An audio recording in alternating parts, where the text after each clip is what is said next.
Lisa commented on she likes how I just go for it in the paintings, and that's a philosophy I developed a long time ago.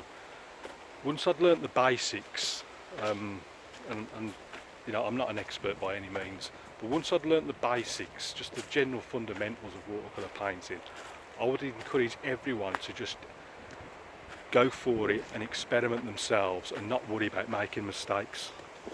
They don't all turn out gold, and yes, there's some failures, but even the failures can be fiddled around with to get something fairly decent with ultimately.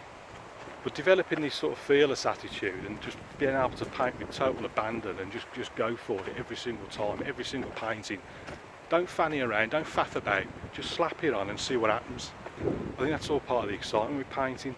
Don't do a really tight sketch beforehand and think you like when you was a kid in the colouring books, you've got to paint within the line. Don't go over the lines and all this, that and the other. You need to learn how to express yourself. Find a way of painting that basically excites you. When I was watching some of the early videos when I was a beginner, some of the paintings were great, but they were so boring to watch. And in terms of going for it and just painting with a complete freedom, that's why I sort of thrash the brush around so fast. Because often you'll make marks that would never have occurred to you if you was doing it more deliberately at a slower pace.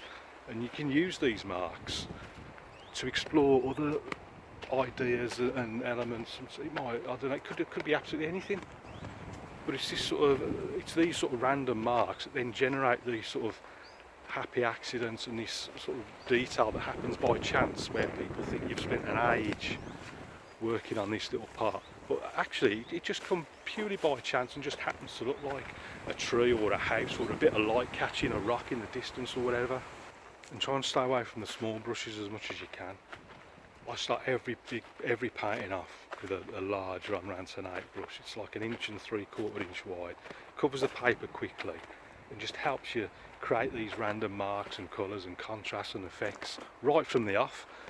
And once you've spent the first 10 seconds thrashing around on the paper, you're automatically in a loose mode, and you find yourself just painting with abandon and just going for it.